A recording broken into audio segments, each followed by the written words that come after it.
Welcome to my channel. फिर मैं आप लोग के सामने एक वीडियो लेकर आया हूँ जो मैट्रिक्स का मूल फंडामेंटल है। तो इस मैट्रिक्स पूरा कंसेप्ट क्लियर करने के लिए बहुत ज़रूरी है कि टाइप्स ऑफ मैट्रिक्स जो क्लास 12 के लिए काफ़ी इम्पोर्टेंट है। तो सबसे पहले मैं आपको बताना चाहता हूँ कि नंबर 1 में जो लिखे हैं कि रो मैट्रिक्स किसे कहा जाता है। रो मैट्रिक्स किसे कहा जाता है, तो मैट्रिक्स का डिफिनेशन जानना बहुत ज़रूरी है कि a matrix having only one rose, एक मैट्रिक्स जिसका सिर्फ एक ही रो होता है। क्या होता है? A matrix having only one row is known as a row matrix, उसको हम रो मैट्रिक्स कहते हैं और रो वेक्टर भी कहते हैं। रो मैट्रिक्स किसको कहते हैं? A matrix having only one row is known as a row matrix. और रो वेक्टर एक एग्जांपल के तौर में ले लेते हैं कि एक नंबर में लेते हैं कि ए बराबर क्या दिए हैं, कैपिटल ब्रैकेट में दे दिए है 5 और 18 है, is a row matrix of order 1/2। इसमें देखते हैं कि यदि देखते हैं कि ये रो मैट्रिक्स में ये रो की संख्या 1 और कॉलम की संख्या 2 हो जाता है। ठीक है, तो रो मैट्रिक्स में कॉलम की संख्या 2 हो जाता है, तो ये आपका हो गया ऑर्डर, इसको रो मैट्रिक्स बोलेंगे। नंबर दूसरा में देखते हैं कि बी बराबर क्या है कि 2√5 - 9 0, 2√5 - 9 0 इज ए रो मैट्रिक्स। इसमें रो की संख्या 1 है, कॉलम की संख्या ऊपर से नीचे गिनेंगे तो 1 2 3 4 है। तो इस ऐसा मैट्रिक्स जिसका सिर्फ एक ही रो होता है उसको हम रो मैट्रिक्स कहते हैं। समझ में आ गया कि जिसका एक ही रो होता है, कॉलम की संख्या ज़्यादा होगा लेकिन रो की संख्या एक ही होगा, वैसे मैट्रिक्स को हम रो मैट्रिक्स कहेंगे। नंबर 2 में देखते हैं कि कॉलम मैट्रिक्स किसे कहते हैं। तो कॉलम मैट्रिक्स का डिफिनेशन हम देख लेते हैं कि column matrix a matrix having only one column, a matrix having only one columns is known as a column matrix और कॉलम वेक्टर्स, उसको कॉलम वेक्टर भी कह सकते हैं।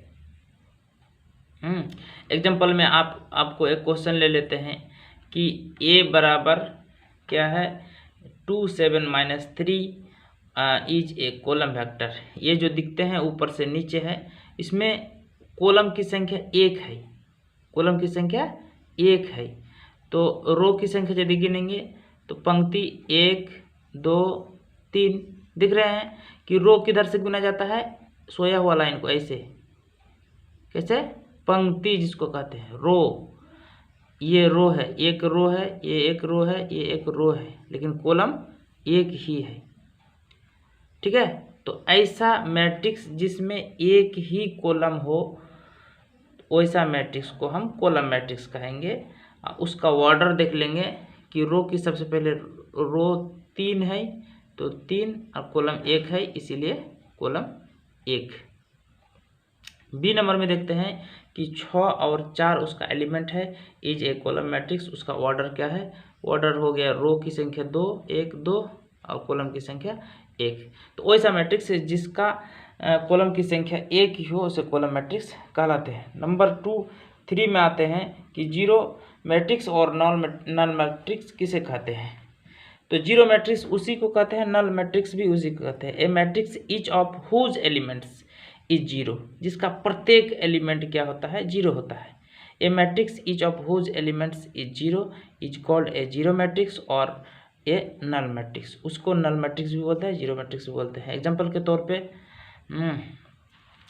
के तौर में ले लेते हैं। एक नंबर में क्या है? ए मैट्रिक्स है जिसका 2×2 ऑर्डर का मैट्रिक्स है, जिसका चारों देखिए चारों एलिमेंट जो था जीरो होता है। बी मैट्रिक्स में देख लीजिए जिसका 2 रो और 3 कॉलम का मैट्रिक्स ले लिए हैं, इसमें रो की संख्या 2 और कॉलम की संख्या 3 है।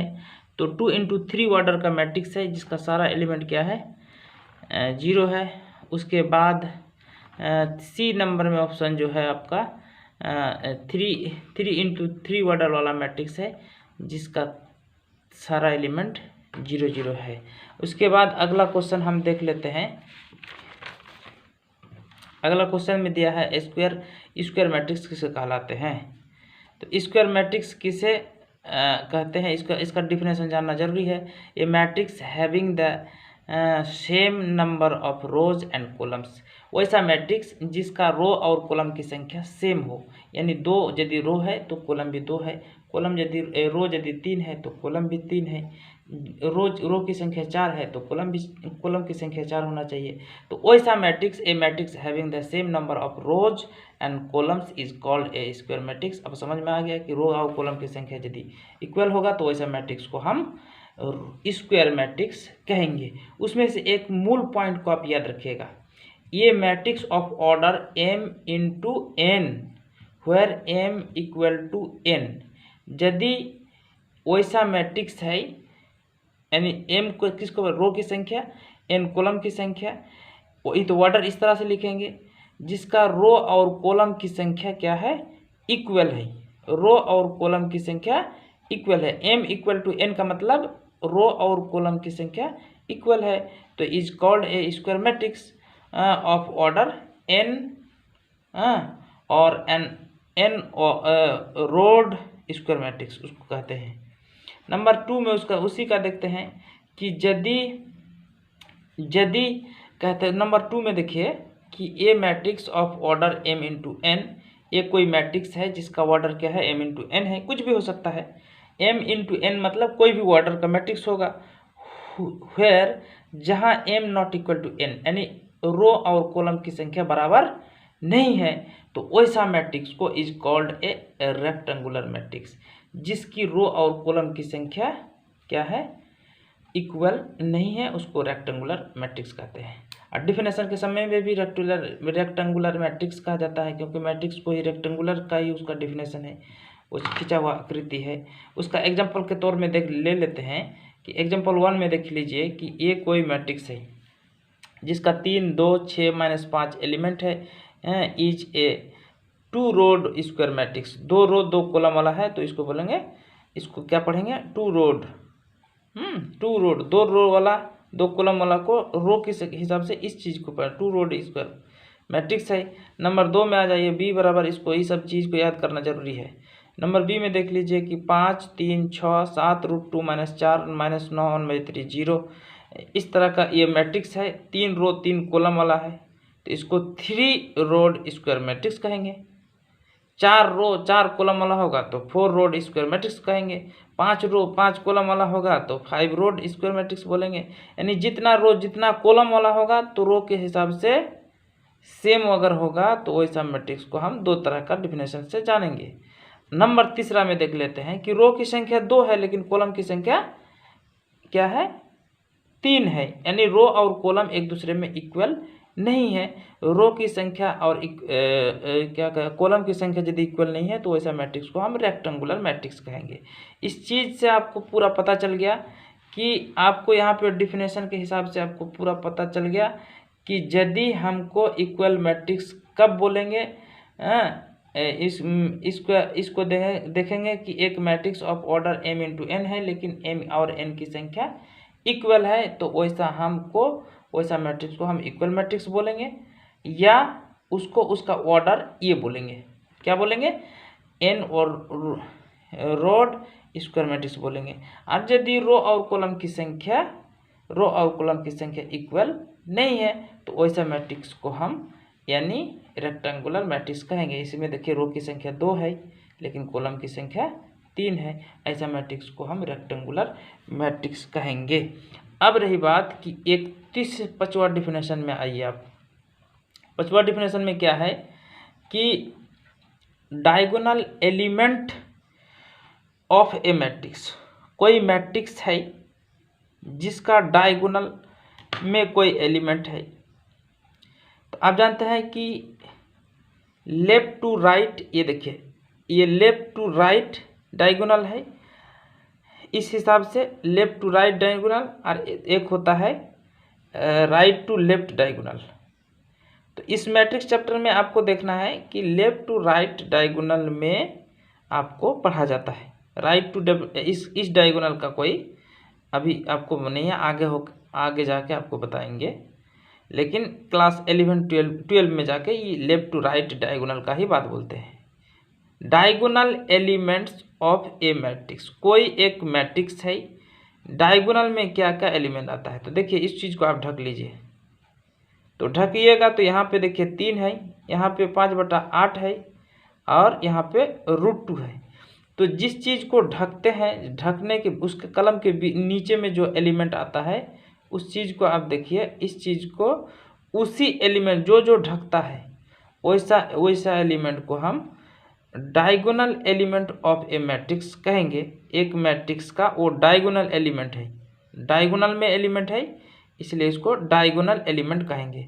अब इस चीज़ को कैसे नीचे लिखे देखिए, the diagonal element of the elements of A, यानी मैट्रिक्स का नाम ए है, RA11। देखिए इस चीज़ को आप देखिएगा तो ऐसे कैसे लिखता है, यहाँ पे A11 होता है, यहाँ पे A12 होता है, यहाँ पे 13 होता है, A21 होता है, A22 होता है, A23 होता है, A31 होता है, A32 होता है, A33 होता है। तो इस हिसाब से यहाँ इस चीज़ को आप क्या लिखेगा, A11, इस एलिमेंट का नाम है A11, इसका नाम है A22, ठीक है, और इसका नाम है, इस एलिमेंट का नंबर दिया है, मार्किंग किया हुआ कि A33, उस हिसाब से A11 का जगह पे ये हो गया आपका 3, A22 हो गया, A33 हो गया। तो ये इस चीज़ को आपको ऐसे करके ज्ञात करना है। हाँ, यहाँ से ऑब्जेक्टिव इस तरह से पूछ सकता है। नंबर आगे देखते हैं कि हाँ, आगे का क्वेश्चन में देखते हैं कि नहीं, आगे का क्वेश्चन में डायगोनल मैट्रिक्स, अगले का क्वेश्चन 5 नंबर क्वेश्चन क्या था, diagonal element of A matrix. और नंबर 6 में दिया है कि डायगोनल मैट्रिक्स।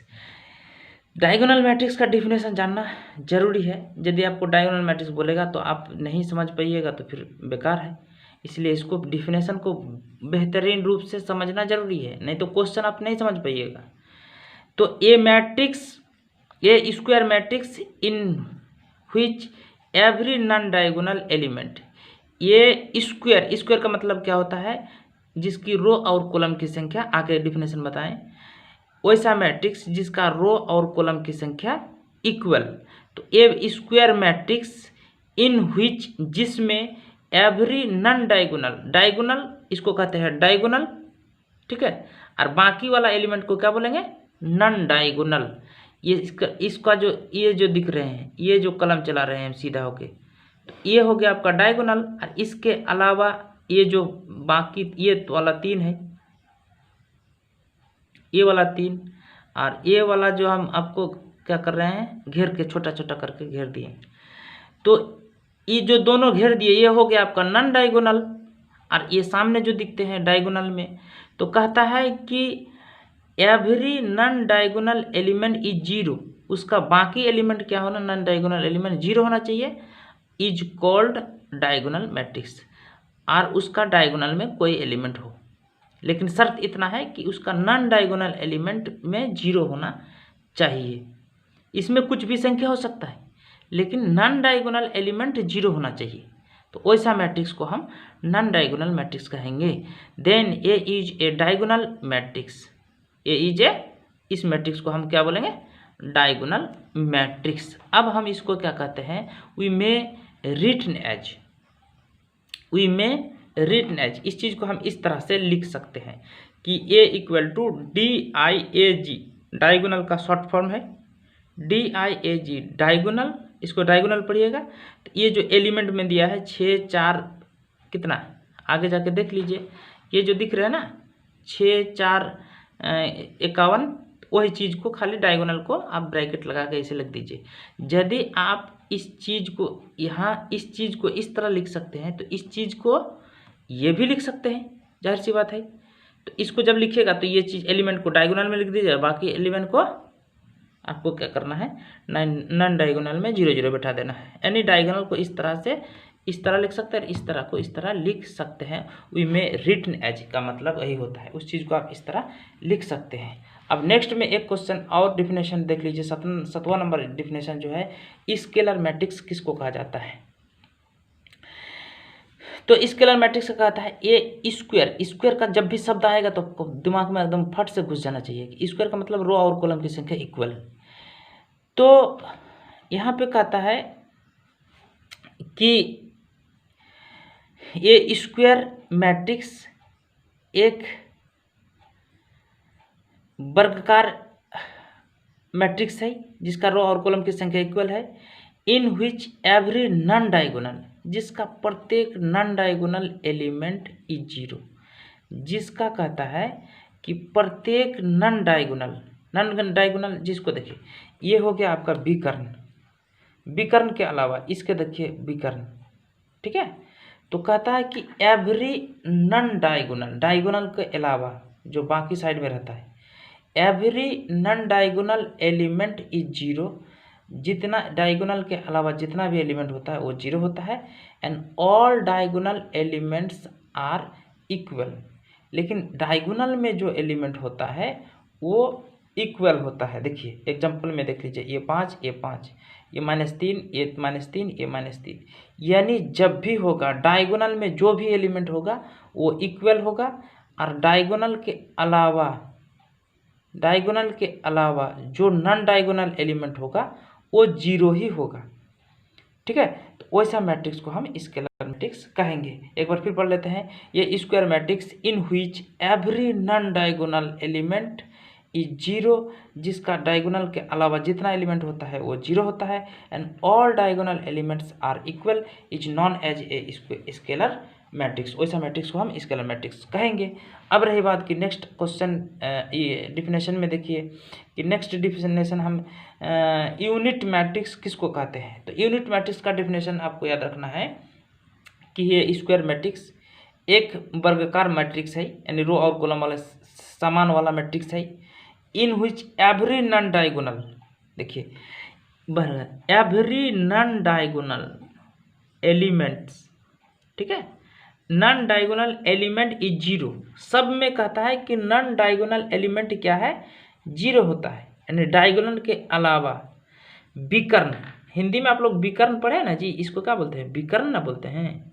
तो विकर्ण के अलावा देखिए ये ढकने के बाद ये जो भी दिख रहे हैं ये सारा चीज़ क्या है, 0 ना है। उसी चीज़ को non diagonal element is 0 and every diagonal element is 1, लेकिन डायगोनल में शर्त है कि वो एक ही होगा। Every diagonal element is 1 is called a unit matrix और an identity matrix. Unit matrix को ही आइडेंटिटी मैट्रिक्स कहते हैं। इसमें शर्त आपको दे बड़ा मैंने टॉपिक पॉइंट वाइज तुम आपको याद रखना है। अभी फिर हम थोड़ा सा आगे बढ़ते हैं। देखिए इसमें आपको कंडीशन देखिए, डायगोनल में सिर्फ एक ही है, यहाँ पे दो नहीं हो सकता है, दो नहीं हो सकता है, एक ही होगा। नॉन डायगोनल एलिमेंट तो सबका 0 हम दिखा रहे हैं। देखिए ये यूनिट मैट्रिक्स में आपको आइडेंटिटी मैट्रिक्स का यही चीज़ है, याद रखिएगा। अब 7 नंबर में वापस आ रहे हैं। देखिए यहाँ पे क्या बताएं कि नॉन डायगोनल जो है वो तो 0 होगा ही है, लेकिन डायगोनल में यदि है जो भी है, एक जरूरी नहीं है एक ही रहेगा, एक भी हो सकता है, एक भी हो सकता है। एवरी यूनिट मैट्रिक्स और आइडेंटिटी मैट्रिक्स में भी स्केलर मैट्रिक्स, प्रत्येक यूनिट मैट्रिक्स या आइडेंटिटी मैट्रिक्स स्केलर मैट्रिक्स हो सकता है, लेकिन प्रत्येक स्केलर मैट्रिक्स यूनिट मैट्रिक्स नहीं होगा, ये जरूरी नहीं है। इसीलिए कहते हैं देखो यहाँ 1 भी हो सकता है, 2 भी हो सकता है, 4 भी हो सकता है, लेकिन इतना शर्त है कि स्केलर मैट्रिक्स में डायगोनल में जो एलिमेंट होगा वो हमेशा इक्वल होगा, ठीक है। तो यदि डायगोनल में एलिमेंट है लेकिन इक्वल एलिमेंट है तो हम इसको क्या कहेंगे, इसको हम स्केलर मैट्रिक्स कहेंगे। और उसके बाद देखिए, इसके बाद 6ठा नंबर डिफिनेशन में बताएं कि इसका भी नॉन डायगोनल एलिमेंट क्या होगा, 0 0 होगा, लेकिन शर्त है कि डायगोनल में एलिमेंट होगा लेकिन सब बराबर नहीं होगा। तो यहाँ कंडीशन है कि नॉन डायगोनल एलिमेंट तो 0 होगा ही, लेकिन यहाँ पे डायगोनल एलिमेंट में इक्वल एलिमेंट बराबर नहीं होगा। देखिए ये 6 है, ये 4 है, ये 51 है, अलग अलग है। दूसरी बात कि यहाँ पे अभी आपको दिखाएं कि ये दोनों में इक्वल है, यानी 5 5 है, यहाँ 3 3 है, तो सब में है, बाकी नन इसमें नन 0 है, नॉन डायगोनल वाला एलिमेंट 0 है। उसी प्रकार इसमें देखिए कि यहाँ पे भी नॉन डायगोनल एलिमेंट 0 है, लेकिन डायगोनल में सब इक्वल है। तो यही शर्त है यूनिट मैट्रिक्स में कि यूनिट मैट्रिक्स में डायगोनल एलिमेंट का जो एलिमेंट होगा, डायगोनल जो होगा डायगोनल एलिमेंट जो होगा, वैसा एलिमेंट एकदम शर्त है कि एक ही होगा। बस फिर अगला एक डेफिनेशन में चलते हैं। अगला वीडियो थोड़ा लंबा हो रहा है, कोई बात नहीं है, लेकिन ये सब को याद रखना काफ़ी ज़रूरी है। इसको मोस्ट इम्पोर्टेंट चैप्टर का कोई अता पता नहीं चलेगा यदि ये सब याद नहीं करिएगा तो। इसको एक बार नहीं किया, 10 बार आपको देखिए, ऑनलाइन देखिए, साथ ही साथ तब भी याद करिए। मेरे साथ वीडियो में मेरा जो वॉइस जा रहा है, आवाज़ जा रही है, तो उसको आपको क्या करना है, उसको तब भी पढ़ना है और समझ समझ के पढ़ना है। आप सोचिएगा कि कॉपी में उतार लेंगे तो हो जाएगा अपना, ये कुछ नहीं होने वाला है। तो आपको यहीं पे आपको 10 बार ये करना है। एक बार देख के मैंने थक जाने से नहीं होगा, इसको पूरा बार बार देखिए और याद करिए, नहीं तो चैप्टर में उसका चैप्टर आप हलवा नहीं बना सकते हैं। इसको चैप्टर को हलवा बनाने के लिए इसका डिफिनेशन को पूरा कंठस्थ करना होगा, 4 बार 5 बार 10 बार इसको अभी सुन सुन के दिमाग में घुसाना होगा, हाँ, तब जाके आप कुछ कर सकते हैं, अन्यथा कुछ नहीं कर सकते। चैप्टर का आप कुछ नहीं उखाड़ सकते हैं जब तक बेसिक फंडामेंटल आपको डिफिनेशन का याद नहीं रहेगा। स्क्वायर मैट्रिक्स बोलेगा, आपको पता ही नहीं चाहिए कि स्क्वायर मैट्रिक्स का डिफिनेशन क्या है, जिसका रो और कॉलम की संख्या इक्वल होगा, और आपको पता कुछ नहीं है, तब तक आप कुछ नहीं उखाड़ सकते हैं मैथमेटिक्स का। जो चीज़ रटना है तो रटना है, हाँ, उसमें कोई मर्जी नहीं है। आपको कोई नहीं सिखा सकता है जब तक हम आपको बोल रहे हैं कि ये सब चीज़ रटने के बगैर। ये तब मूल फंडामेंटल है। Comparable matrix. अब आइए देखिए 9 नंबर में क्या है कि एक कंपैरेबल मैट्रिक्स, ठीक है। तो मैट्रिसेस मैट्रिक्स का डबल है, तो इसलिए मैट्रिसेस पढ़ेंगे। तो कंपैरेबल मैट्रिसेस, तो यहाँ पे दिया है कि 2 मैट्रिसेस, 2 मैट्रिक्स है ए एंड बी, जिसका नाम है A and B, are said to be comparable. कहता है कि दोनों क्या है, कंपैरेबल है, कंपैरेबल है if they are of the same order, यदि दोनों मैट्रिक्स सेम ऑर्डर का है, नहीं 2 रो 2 कॉलम का है या 2 रो 3 कॉलम है, जितना भी ऑर्डर का है, ऑर्डर तो आप समझ रहे हैं, पहले रो और कॉलम को बाद में लिखा जाता है, m इंटू n के रूप में लिखा जाता है। तो कहता है कि 2 मैट्रिक्स होगा लेकिन सेम ऑर्डर का होगा, तो वैसा मैट्रिक्स को हम कंपैरेबल मैट्रिक्स कहेंगे। उसी को देखिए, they have the same number of rows and the same number of column. देखिए ये इसमें 2 रो है, कॉलम 3 है, ये मैट्रिक्स ए है। बी मैट्रिक्स में देखिए रो की संख्या 2 है, कॉलम की संख्या 3 है। तो are comparable matrices each being of order 2 into 3, दोनों मैट्रिक्स क्या है 2 इंटू 3 वाला है।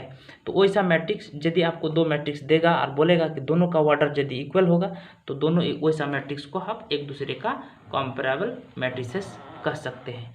नंबर 10वां में देखिए कि इक्वल मैट्रिक्स, यहाँ से एक ऑब्जेक्टिव पूछता है, एकदम श्योर है एक ऑब्जेक्टिव पूछेगा, इसीलिए इसको बेहतरीन रूप से आप जान जाइए, ठीक है। आपको जानना जरूरी है, यहाँ से ऑब्जेक्टिव पूछेगा ही पूछेगा इस इक्वल मैट्रिक्स को। यहाँ से ये 2 ऑब्जेक्टिव, एक एग्जांपल आपके पास लिख दिए हैं। यहाँ से अगर एक क्या होगा, एक आपका ऑब्जेक्टिव 10 क्वेश्चन, बोर्ड एग्जाम में 10 ऑब्जेक्टिव क्वेश्चन रहता है, उस 10 ऑब्जेक्टिव क्वेश्चन में एक, सोचिए कि ये दोनों ठो कर लीजिएगा तो एक ठो ऑब्जेक्टिव आपको आउट हो जाएगा, श्योर है। ये 2 ठो ऑब्जेक्टिव को आप क्या कर लीजिए, दिमाग में सेट कर लीजिए, आपका एक वो 10 ऑब्जेक्टिव में से एक ऑब्जेक्टिव आपका आउट। इससे पहले जो एक आपको वीडियो अपलोड किया हुआ है, जो अभी जस्ट पहले आज किए हैं, ठीक है, जो एग्जाम्पल कितना नाम पता नहीं है, वो लिखा हुआ है, जो क्या करते हैं, आई और जे के रूप में लिखा हुआ है कि ये I J equal to 1/2 mod 2i minus या i माइनस 2j के रूप में इस तरह से क्वेश्चन दिया है, आपको बता देंगे। तो इस चीज़ को आपको क्या करिएगा, बार बार देखिएगा। वो क्वेश्चन है या एक्सरसाइज जब जाएंगे तब उस समय भी बताएंगे आपको। तो आप लोग ईमानदारी से मेहनत करिए। फिर देखिए यहाँ पे इक्वल मैट्रिक्स का डिफिनेशन आप देख लीजिए कि इक्वल मैट्रिक्स किसको कहते हैं। तो इक्वल मैट्रिसेस, टू मैट्रिसेस, दो मैट्रिसेस होगा जिसका नाम ए और बी रख दिए, are said to be equal, वो दोनों एक दूसरे में बराबर है। तो हम ऐसे लिखते हैं written as A equal to B. समझ में आ गया कि दो मैट्रिसेस है जिसका नाम ए और बी है, तो सेड टू बी कहता है कि दोनों एक दूसरे का इक्वल है, तो written as A equal to B if they are of the same order. लेकिन दोनों एक दूसरे का क्या है, सेम ऑर्डर का, मतलब 2 रो 2 कॉलम, तो या 3 रो 3 कॉलम या 4 रो 4 कॉलम, तो दोनों एक दूसरे का क्या है, बराबर है, यानी सेम ऑर्डर का है। And their corresponding elements are equal, दोनों का क्रोस्पॉन्डिंग यदि मल्टीप्लाई करेंगे, मल्टीप्लाई एक दूसरे का बराबर करेंगे, क्रोस्पॉन्डिंग यदि करेंगे, क्रोस्पॉन्डिंग का मतलब होता है गुना एक दूसरे का, ठीक है, इक्वल के रूप में, क्रोस्पॉन्डिंग एलिमेंट्स आर इक्वल। तो आपको जाके एक थोड़ा सा क्वेश्चन को देखिए कि फाइंड, यहाँ से एक क्वेश्चन आउट ले लीजिए, बोल दिए तो बोल दिए, आउट तो आउट है ही, ठीक है। नंबर में कुछ परिवर्तन हो सकता है, 5 के जगह पे 7 हो सकता है, लेकिन क्वेश्चन आउट होगा ये 100%। इसको आप लिख लीजिए कि 100% आउट, लिख दिए हम बोर्ड एग्जाम में।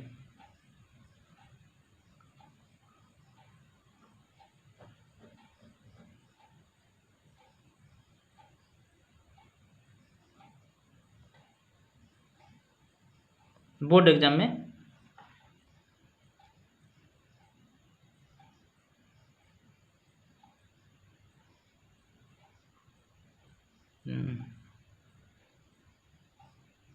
बोर्ड एग्जाम में आपको पूछेगा। अब रही बात, देखिए find X Y and Z, तीन का वैल्यू ज्ञात कीजिए। तो इस तरह का जब भी क्वेश्चन देखिएगा तो आप पहले देख लीजिए, ये दो मैट्रिक्स है, सेम ऑर्डर का है, ये भी 2 रो 2 कॉलम का है, 2 रो 2 कॉलम का है, ये भी 2 कॉलम और 2 रो का है। तो ये मैट्रिक्स को जब भी इक्वल मैट्रिक्स देखिएगा, कौन सा मैट्रिक्स, इक्वल मैट्रिक्स, तो ये इसका बराबर होगा, ये इसके बराबर होगा, ये इसके बराबर होगा, यानी ये तीसरा जो है इसके बराबर होगा। ये इक्वल करना सीख जाइए। तो इसके हिसाब से लिखिएगा, तो यहाँ पे लिख दीजिए, डायरेक्ट लिख दीजिए, ये ऑब्जेक्टिव पूछेगा। तो ये पहला तो यहाँ देखिए एक्स वाला इसके बराबर है ना, तो यहाँ पे x इक्वल टू 1 कॉमा दे दीजिए। y का वैल्यू निकाल, y किसके बराबर है, 5, यानी y बराबर 5, और z इसके बराबर, तो यानी z बराबर एंड z बराबर 3, इतने लिख के आंसर मार देना है। इसका उसी तरह लिख लीजिए। एग्जाम्पल 2 में ये भी रहेगा कि find X Y Z and W, इस तरह से रहेगा, तो ये इक्वेशन के रूप में रहेगा। तो आपको देखिए कैसे करना है, आपको कैसे करना है वो देख लीजिए। क्या करना है कि ये इक्वेशन इसके साथ बराबर करना है, यानी x minus Y equal to -1, इसको 1 मान लेना है। ये इक्वेशन को देखिए, जैसे जैसे हम अंडरलाइन कर रहे हैं वो भी आप देखिए। तो यानी 2x minus Y equal to 0 करना है, इसको समीकरण 2 करना है, ठीक है। अब आप जैसे विलोपन विधि, प्रतिस्थापन विधि 9-10 में पढ़ रहे थे, तो यहाँ पे यदि हम इसको क्या कर देते हैं, घटाने का काम करते हैं, घटाने पर ऐसे लिखते थे आप लोग। तो यहाँ ये पॉजिटिव है तो ये नेगेटिव है तो ये पॉजिटिव हो जाएगा, ये पॉजिटिव है तो ये नेगेटिव हो जाएगा। यहाँ पे कुछ नहीं है, पॉजिटिव है तो ये हो जाएगा, नेगेटिव हो जाएगा। अब हम पॉजिटिव नेगेटिव ये कट जाएगा, ये कटने का तरीका है। ये 2x में एगो x घटेगा, तो ये नेगेटिव, यहाँ पे पॉजिटिव है तो प्लस माइनस में माइनस। तो यहाँ पे देखिए ये चिन्ह तो अब इसका माने जाएगा, इसके सामने कुछ नहीं है तो इसका मतलब पॉजिटिव है, कुछ नहीं होगा मतलब पॉजिटिव है। तो ये प्लस माइनस में काम क्या हो जाएगा, माइनस का काम हो जाएगा, जानते हैं ना जी। प्लस प्लस क्या होता है, इक्वल टू प्लस हो जाएगा। प्लस और माइनस में क्या हो जाएगा, माइनस हो जाएगा। माइनस और प्लस में क्या हो जाएगा, माइनस हो जाएगा। लेकिन दोनों माइनस रहेगा तो प्लस का काम करेगा। ये सब चिन्ह को जानना जरूरी है, ठीक है। ये दोनों इस चिन्ह को plus plus plus, plus minus में माइनस, माइनस प्लस में माइनस, माइनस माइनस प्लस होता है, ठीक है। अब रही बात की, देखिए इसके हिसाब से यदि हम देखते हैं तो इक्वेशन -x आता है, यानी छोटी संख्या में बड़ी संख्या में छोटी संख्या घट रही है ना, तो -x और यहाँ पे -1, तो ये माइनस को उड़ा देना है, तो कुल मिला के x = 1 आ गया। अब हमको इक्वेशन 1 में रख देना है, ठीक है। तो अब इक्वेशन 1 में रख देना है, तो यहाँ पे यदि देखते हैं कि 1 में रखेंगे तो x - y = -1 था। अब इसका ज्ञात करेंगे, इसका वैल्यू 1 है, हाँ, तो इसका वैल्यू यदि 1 है तो x का वैल्यू 1 रख दिए, -y कर दिए, और ये कर दिया आपका इस पर में -1 है, तो उस पर जाएगा तो क्या होगा, ये देखिए इस चीज़ को हम थोड़ा सा लिख रहे हैं, इसको हम कैसे करके, यहाँ जगह भी तो नहीं है, तो इस चीज़ को हम आपको जगह के हिसाब से आपको दिखा देते हैं। देखिए चलिए हम इसको इसी यहाँ आ जाते हैं। इसी चीज़ को हम देखिए, इस चीज़ को देखिए, ये चीज़ जो दिख रहा है ना, हम यहाँ लिख रहे हैं, तो यहाँ पे -y = उस पर में -1, और ये वाला इधर वाला जो माइनस क्या है 1 है, तो उस पर जाएगा तो -1 हो जाएगा। तो यहाँ पे देखिए -y = -2, ये माइनस को कट दीजिए तो क्या हो जाएगा, y = 2। अब ये हमको कोई भी समीकरण x का वैल्यू 1 आ गया, देखिए x का वैल्यू ये 1 आ गया, और यहाँ पे y का वैल्यू 2 आ गया। अब यहाँ वाला x का वैल्यू और y का वैल्यू मिल गया, ठीक है। तो यहाँ पे देखिए अब हमको यहाँ x का वैल्यू पता हो गया, तो यहाँ पे यदि इस समीकरण पे काम करते हैं, तो यहाँ पे 2x + z = इसके इक्वल में कौन है जी, इटन है, तो =5। अब इसको क्या करना है, देखिए आपको समझाने के लिए हम थोड़ा शॉर्टकट में लिख रहे हैं। x का वैल्यू यहाँ से 1 का पता चला, इसका वैल्यू 1 पता चला, तो 2 × 1 + z = 5, ये 2 1 2 उस पर जाएगा तो -2 हो जाएगा, तो लास्ट में क्या, z = 5 में 2 घटेगा तो कितना हो जाएगा, 3 हो जाएगा। एक तो वैल्यू हो गया, ये घेर दिए, ठीक है। अब फिर हम थोड़ा सा छोटा जगह ले रहे हैं, इसको लिख लेते हैं, इसको ऐसे लिख लेते हैं। अब देखिए फिर हमको w का वैल्यू चाहिए यहाँ पे, तो यहाँ पे 3 और z का वैल्यू यहाँ पे 3 चला, तो एक साथ गुना कर देते हैं जी, तो 3 × 3, और यहाँ पे क्या है +w = में क्या है, इसके = में 13 है, तो ये कर दीजिए 30, 9 यहाँ 3 × 9, तो यानी w = 13, 3 × 9 उस पर जाएगा तो यहाँ -9 हो जाएगा, यानी w = 9 में 13 में 9 गया तो कितना होगा जी, 4 होगा। तो अब हम इसको क्या करना है, थोड़ा सा आपको दूसरा पेज में लिख के दिखाते हैं, इसको हम दूसरा पेज में लिख के दिखाते हैं। देखिए इस चीज़ को यहाँ से यदि फ्रेश में लिखिएगा तो यहाँ पे लिखिएगा, ऐसे करके लिखिएगा, हैंस जब फ्रेश में लिखिएगा तो x = 1 आया, y = 2 आया, और z = 3 आया, और w = 4 आया।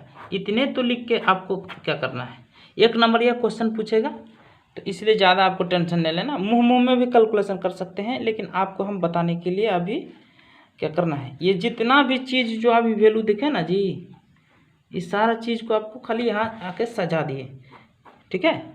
क्योंकि एग्जामिनर उतना खोज के आपको खोजने नहीं जाएगा, आपको खाली देखेगा कि उसको 1-2 कॉपी चेक करने के बाद पता चल जाता है कि किसका वैल्यू कितना होता है, वो एक बार देखेगा, ऐसे करके टिक मार देगा, ठीक है। इसीलिए आपको अभी हम थोड़ा सा क्या, इसको लंबा कैलकुलेशन शॉर्टकट बताने का कोशिश किए, लेकिन जब आप थोड़ा सा प्रैक्टिस कराएंगे तो मुंह में ये सब कैलकुलेशन कराएंगे, अभी थोड़ा सा लॉन्ग करने दीजिए। तो अंत में मैं यही कहना चाहता हूँ कि इस वीडियो को आप लोग बार बार देखिए और इसको कंठस्थ करिए और इसको समझने का कोशिश कीजिए। ये सब book R S Aggarwal book भी आप बगल में रख सकते हैं, एनसीईआरटी बुक भी रख सकते हैं। एनसीईआरटी बस एनसीईआरटी को ही फोकस करके हम अभी पढ़ा रहे हैं, लेकिन डिफिनेशन को ना जब तक आप दिमाग में नहीं लीजिएगा, इसको बैठाइएगा तो आप चैप्टर आप मज़े से नहीं पढ़ पाइएगा। इसलिए इसको पढ़िए और बार बार इसको याद कर लीजिए, नहीं तो आप 10 बार पढ़िए, आपको कोई दिक्कत नहीं है। पढ़ते रहिए। आज तो पढ़े, जब भी आप देखिए पढ़ते पढ़ते थक गए बस मोबाइल लेके रहिए, तो आप उसी वक्त डाटा खोल के उस प्लेलिस्ट में, मेरा प्लेलिस्ट में जाके आप सर्च करके पढ़ते रहिए। खाली आप सोचिएगा कि इतने जल्दी में हो जाता थोड़ी। तो लास्ट में मैं यही आप लोग से रिक्वेस्ट करना चाहता हूँ कि इस चीज़ को आप ऑनलाइन बार बार देखिए।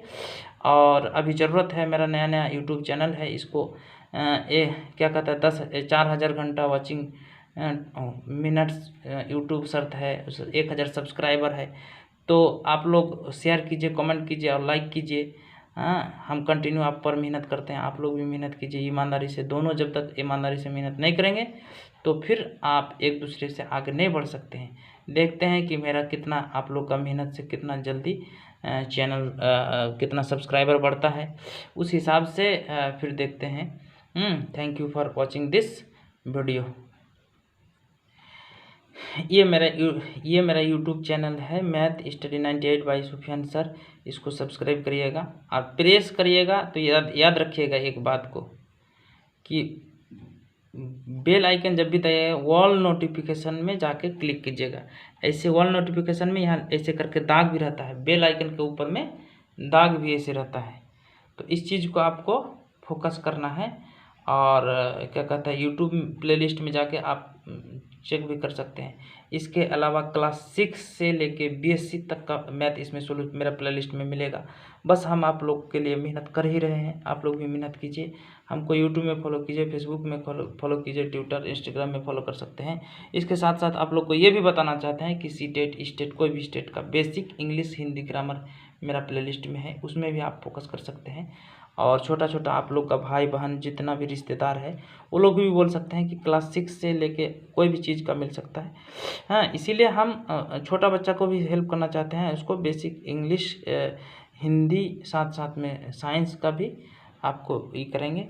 और बहुत सारा मेहनत करना पड़ता है भाई, आप लोग भी मेरे लिए मेहनत करिए, अन्यथा फिर बहुत कष्ट होगा हमको कि कैसे हम ये करेंगे। आप ही लोग के मदद के बगैर हम नहीं चल सकते हैं, आप ही लोग मदद करके आगे हमको बढ़ा सकते हैं।